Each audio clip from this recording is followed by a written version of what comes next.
Dead with your infection-y things from there. Let's see. Oh, it's Wednesday, May 15th. Let's see. We did that. We covered that. And again, tomorrow you'll have the option to buy things until I run out of stuff. And there's schedule coming up as we move through each day to help you out. Today, we're going to talk about what happened up there with the background of Fezzik, and then we're going to get into what happens after page 172. Ooh. Out of curiosity, and no attacking one way or the other, has anyone already gotten to chapter 6? Has anyone gotten past chapter 6? No. Just sort of curious to see some people who have gotten farther from there. I forgot to read last night. And then, Rager, if you want to tune me out, that's fine. Now I just had to get to this point there. Can I tune you out too?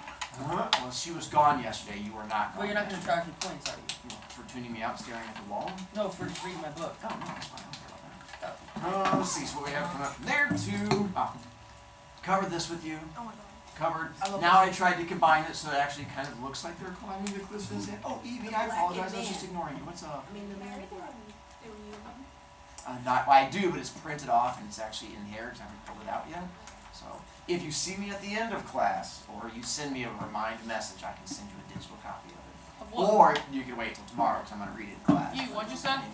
The reunion scene, which is at the end of chapter 5. It's a scene that gets cut out. You have to like email it for me. Let's see. So we did this. There was the fighty bits. We're going back and forth in the fighty bits.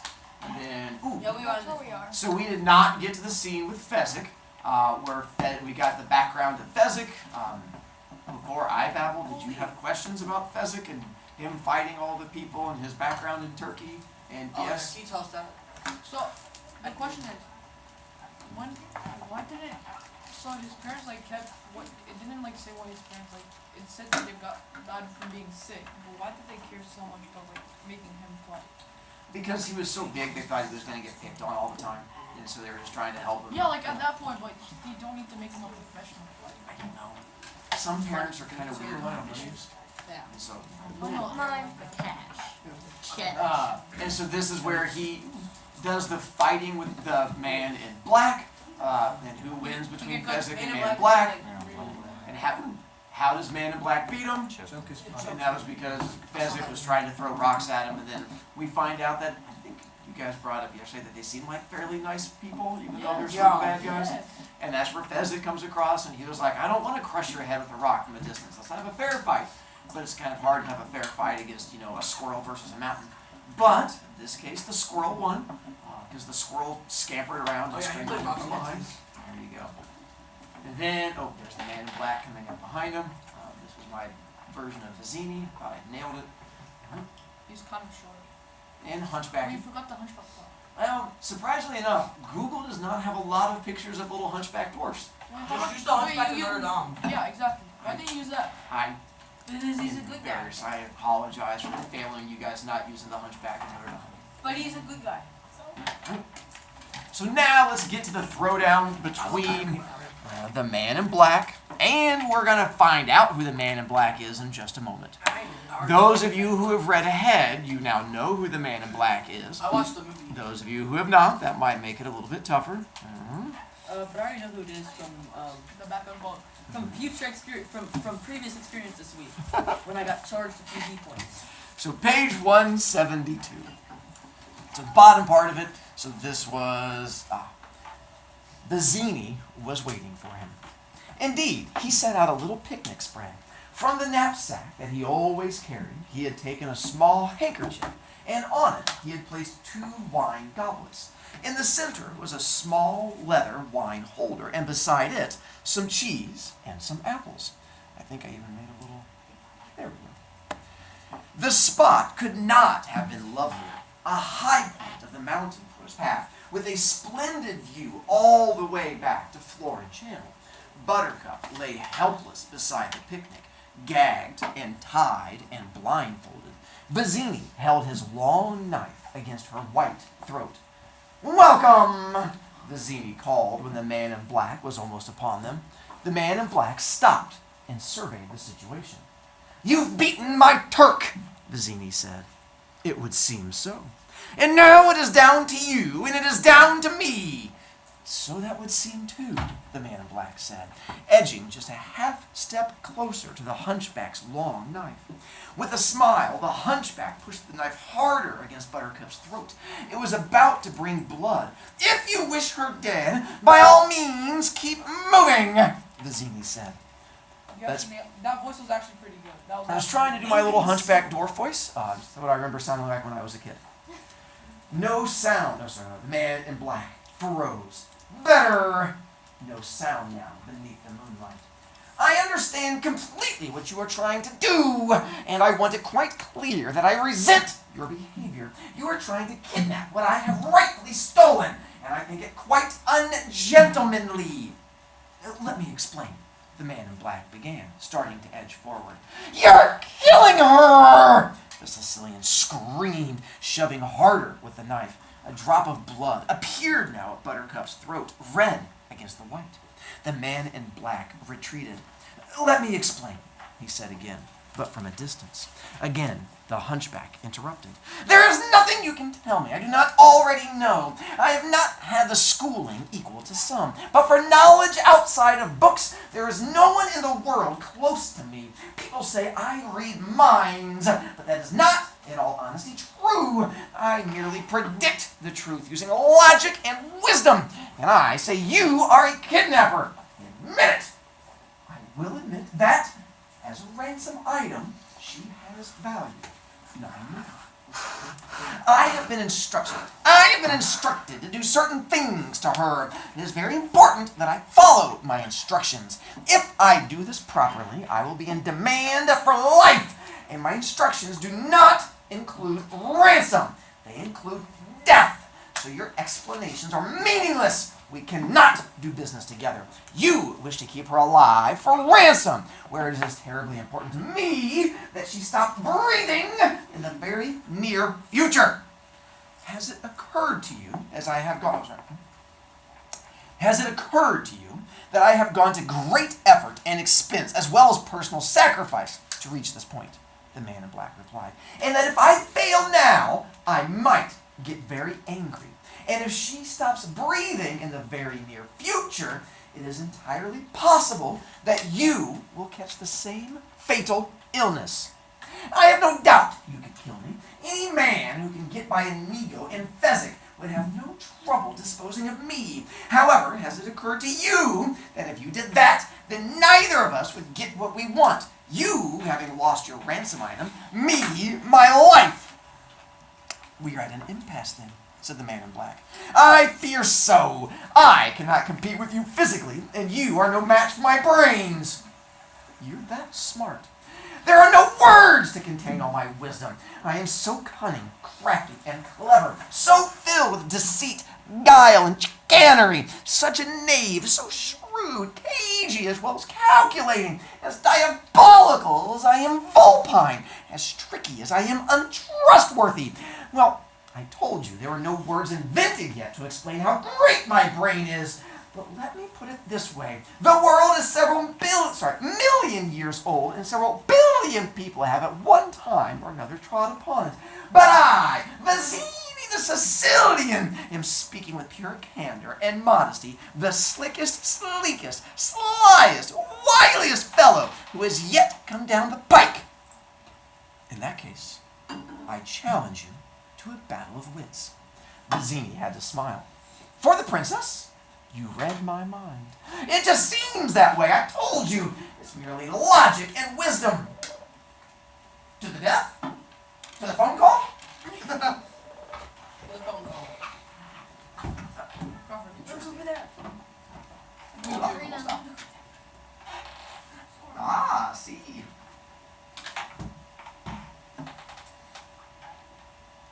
Uh-huh. Absolutely. Yeah, enjoy. Yep, no problem. Robert. No. No, that was Mrs. Die. Good, bro? Die. You guys are weird. It went down the wrong way. But Eat a Lego piece, it'll help. Or stop reading. Bro, do you mind? Bro, like, Open your mouth, bro. Or don't open your mouth. And close your nose, both at the same time. Just Oh yeah, the whole yeah. thing. Just don't. Solves the problem. I told you. Sounds like when you're making paperwork, you really want that Ah, to there you go. To the death. That was the part that you got all excited about. To the death! Thank you. To the death. Correct again! I'm sorry, wrong voice. Correct again. I accept! Begin the battle! Pour the wine, said the man in black. Vizzini filled the 2 goblets with deep red liquid. The man in black pulled from his dark clothing a small packet and handed it to the hunchback. Open it and inhale, but be careful not to touch. Vizzini took the packet and followed instructions. I smell nothing. The man in black took the packet again. What you do not smell is called iocane. Iocane powder. Also There's known as iocane powder. cocaine powder. What you do not smell is called iocane powder. It is odorless, tasteless, and dissolves immediately in any kind of liquid. It also happens to be the deadliest poison known to man. Well, I spelled Vizzini. man, M-A-N-N-E. Over there says deadliest poison known to man. I don't know how they spelled no with Come on, an E also. man. I'm assuming it's some kind of Florese thing. I don't know. It's from Australia, so you know Australians. I don't suppose you'd hand me the goblets, said the man in black. Vizzini shook his head. Take them yourself! My long knife does not leave her throat. The man in black reached down for the goblets. He took them and turned away. Vizzini cackled aloud in anticipation. The man in black busied himself a long moment. Then he turned again with a goblet in each hand. Very carefully, he put the goblet in his right hand in front of Vizzini, and put the goblet in his left hand across the kerchief from the hunchback. He sat down in front of the left-hand goblet and dropped the empty iocane packet by the cheese. Your guess, where is the poison? Guess! Vizzini cried. I don't guess. I think, I ponder, I deduce, then I decide, but I never guess. The battle of wits has begun, said the man in black. It ends when you decide and we drink the wine and find out who is right and who is dead. We both drink, might I add, and swallow, naturally, at precisely the same time. It's all so simple! All I have to do is deduce from what I know of you the way your mind works. Are you the kind of man who would put the poison into his own glass or into the glass of his own enemy? You're stalling. I'm relishing is what I'm doing, answered the Sicilian. No one has challenged my mind in years, and I love it. By the way, may I smell both goblets? Be my guest. Just be sure you put them down the same way you found them. The Sicilian sniffed his own glass. Then he reached across the kerchief for the goblet of the man in black and sniffed that. As you said, odorless. As I also said, you're stalling. The Sicilian smiled and stared at the wine goblets. Now a great fool would place the poison in his own goblet, because he would know that only another great fool would reach for what he was given. I'm clearly not a great fool, so I will clearly not reach for your wine. Now, that's your final choice? No! Because you knew I was not a great fool, so you would know that I would never fall for such a trick. You would count on it, so I will clearly not reach for mine either. Keep going. I intend to. We have now decided the poison cup is most likely in front of you, but the poison is powder made from iocane, and iocane comes only from Australia, and Australia, as everyone knows, is for people with criminals, and criminals are used to having people not trust them, as I don't trust you, which means I can clearly not choose the wine in front of you. The man in black was starting to get nervous. But again, you must have suspected I knew the origins of iocane, so you would have known I knew about the criminals and criminal behavior, and therefore I can clearly not choose the wine in front of me. Truly, you have a dizzying intellect. You have beaten my Turk, which means you are exceptionally strong, and exceptionally strong men are convinced that they are too powerful ever to die. Too powerful even for iocane poison, so you could have put it in your cup, trusting on your strength to save you. Thus, I can clearly not choose the wine in front of you. The man in black was very nervous now. But you also bested my Spaniard, which means you have studied, because he studied many years for his excellence. And if you can study, you are clearly more than simply strong. You are aware of how mortal we all are. And you do not wish to die, so you'd have kept the poison as far from yourself as possible. Therefore, I clearly cannot choose the wine in front of me. You're just trying to make me give something away with all this chatter. said the man in black angrily. Well, it won't work. You'll learn nothing from me. That I promise you. I've already learned everything from you. I know where the poison is. Genius could have declared as much. How fortunate for me that I happen to be one, said the hunchback, growing more and more amused now. You cannot frighten me, said the man in black, but there was fear all through his voice. Shall we drink then? Pick, choose, quit dragging it out. You don't know. You couldn't know. The Sicilian only smiled at the outburst. Then a strange look crossed his features, and he pointed off behind the man in black. What in the world can that be? The man in black turned around and looked. I don't see anything. Oh, huh. Well, I could have sworn I saw something. No matter. The Sicilian began to laugh. I don't understand what's so funny, said the man in black. Oh, well, I'll tell you in a minute, said the hunchback. But first, let's drink. And he picked up his own wine goblet. The man in black picked up the one in front of him. They drank. You guessed wrong, said the man in black. You only think I guessed wrong, said the Sicilian, his laughter rhyming louder. That's what's so funny. I switched glasses when your back was turned. There was nothing for the man in black to say. Fool! You fell victim to one of the classic blunders. The most famous is never get involved in a land war in Asia, but only slightly less well known is this. Never go in against a Sicilian when death is on the line. He was quite cheery until the iocane powder took effect. The man in black stepped quickly over the corpse, then roughly ripped the blindfold from the princess's eyes. I heard everything that happened, Buttercup began, and then she said, oh, because she had never been next to a dead man before. You killed him. I let him die, laughing. Pray I do as much for you. He lifted her, slashed her bonds away, put her on her feet, and started to pull her along. Please, give me a moment to gather myself. The man in black released his grip. Buttercup rubbed her wrists, stopped, massaged her ankles. She took a final look at the Sicilian. To think, all that time, it was your cup that was poisoned. They were both poisoned. I've spent the past 2 years building up immunity to iocane powder. Buttercup looked up at him. He was terrifying to her, masked and hooded and dangerous. His voice was strained and rough. Who are you? I'm no one to be trifled with, replied the man in black. That is all you ever need to know. And with that, he yanked her upright. You've had your moment. Again, he pulled her after him, and this time she could do nothing but follow. By the way, we are now getting to this part that you see on the front of the book. That's Wow. there. And I have my book. There was no,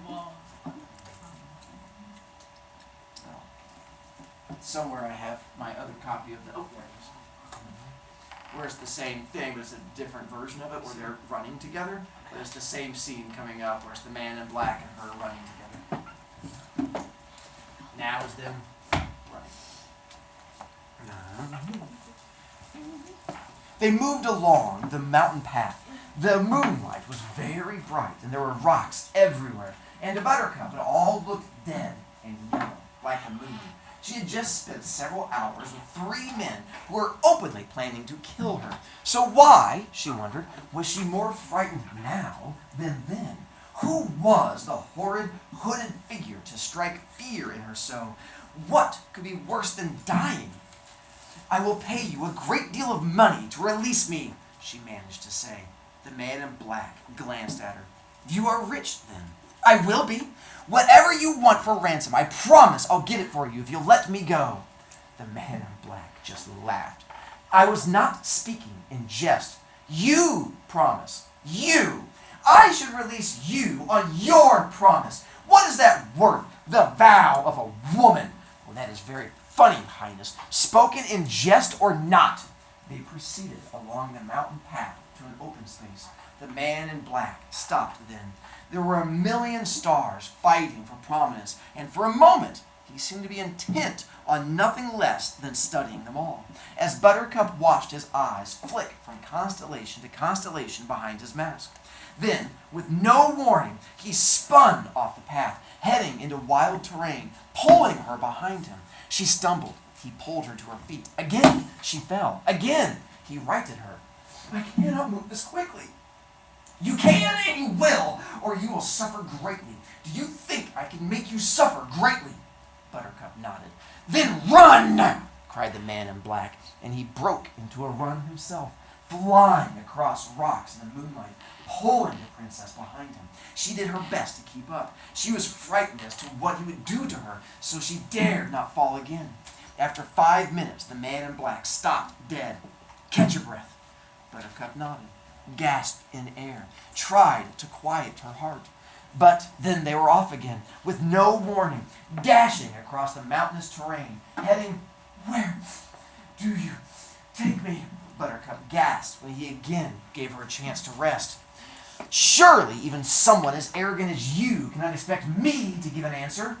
It does not matter if you tell or not. He will find you." "He, Highness?" "Prince Humperdinck. There is no greater hunter. He can track a falcon on a cloudy day. He can find you." "You have confidence that your dearest love will save you? Do you?" "I never said he was my dearest love. And yes, he will save me. That I know." "You admit you do not love your husband to be. Fancy, an honest woman. You're a rare specimen, Highness." "The prince and I have never, from the beginning, lied to each other. He knows I do not love him." "Are not capable of love." "Was what you mean." "Oh, I'm very capable of love." "Hold your tongue, I think." "I have loved more deeply than a killer like you can possibly imagine." He slapped her. "This is the penalty for lying, Highness. Where I come from, when a woman lies, she is reprimanded." "But I spoke the truth. I did. Buttercup saw his hand rise a second time, so she stopped quickly, fell dead silent. Then they began to run again. They did not speak for hours. They just ran, and then, as if he could guess when she was spent, he would stop, release her hand. She would try to catch her breath for the next dash she was sure would come. Without a sound, he would grab her, and off they would go. It was close to dawn when they first saw the armada. They were running along the edge of a towering ravine. This seemed almost to be at the top of the world. When they stopped, Buttercup sank down to rest. The man in black stood silently over her. "Your love comes not alone." Buttercup did not understand. The man in black pointed back the way they had come. Buttercup stared, and as she did, the waters of Florin Channel seemed to fill with light as the sky was filled with stars. "He must have ordered every ship in Florin after you. Such a sight I have never seen." He stared at all the lanterns on all the ships as they moved. "You can never escape him. If you release me, I promise that you will come to no harm." "You are much too generous. I could never accept such an offer." "I offered you your life. That was generous enough." "Highness," said the man in black, and his hands were suddenly at her throat, "if there is talk of life to be done, let me do it." "You would not kill me. You did not steal me from murderers to murder me yourself." "Wise as well as loving," said the man in black.